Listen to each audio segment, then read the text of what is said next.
যে ব্যক্তি রাগকে দমন করবে, রাগ খাটাবে না, সক্ষমতা আছে, তারপর রাগকে কন্ট্রোল করলো, দমন করলো, সে 4টা পুরস্কার পাবে। কয়টা? রাগ দমনের 4টা পুরস্কার আছে।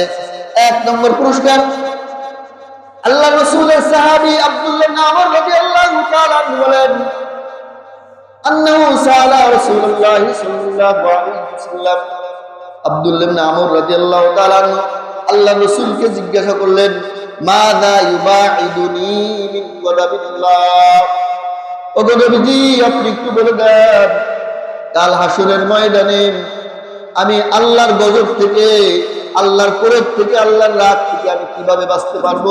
কোন জিনিস আমাকে আল্লাহর গজব থেকে, ক্রোধ থেকে দূরে রাখবে একটু বলে দেন। আল্লাহ রাসূল বলেন, লা তাগরাব, তুমি যদি দুনিয়াতে আখিরাতে আল্লাহর গজব, আল্লাহর ক্রোধ থেকে বাঁচতে চাও, তাহলে তোমার কাজ হলো তুমিও দুনিয়াতে কারো উপর রাগ হয় না, তুমি রাগকে কন্ট্রোল করো, রাগকে নিয়ন্ত্রণ করো।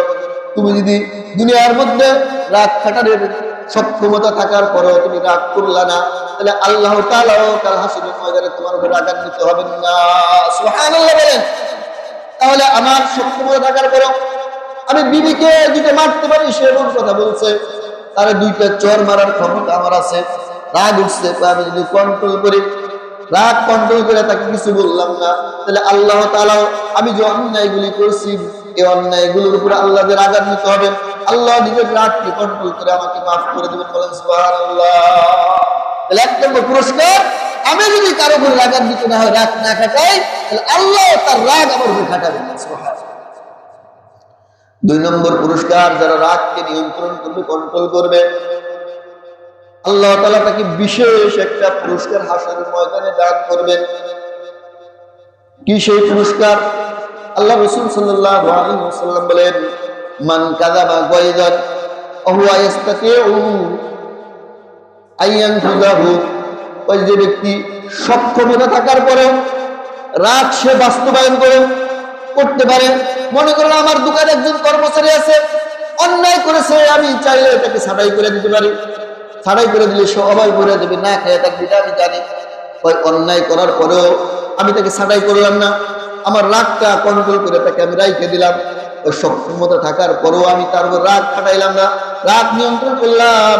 আমার আল্লাহ রাসূল সাল্লাল্লাহু আলাইহি ওয়াসাল্লাম বলেন, দাহুল্লাহু ইয়াউমাল কিয়ামাতি আলা রুসিল খলায়েক, আল্লাহ তাআলা লক্ষ লক্ষ কোটি কোটি হাসর ময়দানে মানুষের মধ্যে, হাসরবাসীদের মধ্যে তাকে ডাকবেন, ডাইকা বলবেন, হাত্তা ইউখায়্যিরাহু বিআইয়িল হুরি শাআ, আল্লাহ এই হাসরবাসীদের মধ্যে ডাইকা বলবেন, হুরদের উপস্থিত করে বলবেন, তুমি দুনিয়াতে রাগ কন্ট্রোল করছিলা, ওই যে হুর দেখা যায়, এই হুরদের মধ্যে যে হুরটা তোমার পছন্দ হয়, তুমি এই হুরটা নিয়ে আমার জান্নাতে চলে যাও। বলেন সুবহানাল্লাহ।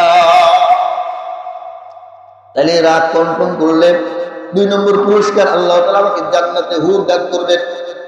3 নম্বর পুরস্কার, বুখারী শরীফের হাদিস, আল্লাহ রাসূল বলেন, প্রকৃত বীর ওই ব্যক্তি যে রাগকে কন্ট্রোল করলো। আমরা তো প্রকৃত বীর মনে করি তাকে যে কুস্তিতে আরেকজনকে হারায় দেয়, লড়াই ধরছে, লড়াই ধরে আরেকজনকে হারায় দিছে, সে জিতে গেছে, তাকে বলি আমরা বীর। আল্লাহ রাসূল বলেন, লাইসা শাদীদু বিসুরা, ওই ব্যক্তি প্রকৃত পহলওয়ান নয়, ওই ব্যক্তি প্রকৃত বীর নয়, যে কুস্তিতে আরেকজনকে ঠগাইয়া দিছে, হারাইয়া দিছে, সে নয়। ওয়াশাদীদুল্লাযী ইয়ামলিকু নাফসাহু ইনদাল গাদাব, আল্লাহ রাসূল বলেন, প্রকৃত বীর পহলওয়ান ওই ব্যক্তি যে রাগ ওঠার পরে তার রাগকে কন্ট্রোল করলো, রাগ কাটায় নাই, রাগকে কন্ট্রোল করছে, রাসূল তাকে প্রকৃত বীর বলেছেন। এটা একটা পুরস্কার। 4 নম্বর পুরস্কার, যে রাগকে দমন করবে, আল্লাহ তাআলা তার অন্তরকে ঈমান দিয়া ভরে দিবেন। বলেন সুবহানাল্লাহ। আল্লাহ রাসূল সাল্লাল্লাহু আলাইহি ওয়াসাল্লাম বলেন, মা মিন জুরাতিন আহাব্বু ইলাল্লাহি মিন জুরাতি গায়যিন ইয়াতামুহা আব্দুল, বান্দা যত ঢোক গিলে সবচেয়ে উত্তম ঢেক হলো ক্রোধ গিলে ফেলার ঢেউ। আমার রাগ উঠছে, ও রাগটা আমি গিলা খেয়ে ফেলাইলাম, ঢোক গিললাম, রাগটা নিয়ন্ত্রণ করলাম।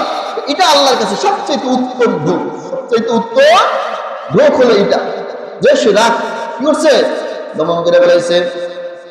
আল্লাহ রাসূল বলেন, ওমা কাযামাহা আব্দুল্লিল্লাহ ইল্লা মালা আল্লাহু যাওফাহু ঈমানা। আর যে বান্দা আল্লাহর সন্তুষ্টির জন্য রাগকে গিলে ফেলাইলো, রাগ সে কন্ট্রোল করে ফেলাইলো, আল্লাহ তাআলা তার অন্তরকে ঈমানের নূর দিয়ে ভরে দিবেন। বলেন সুবহানাল্লাহ।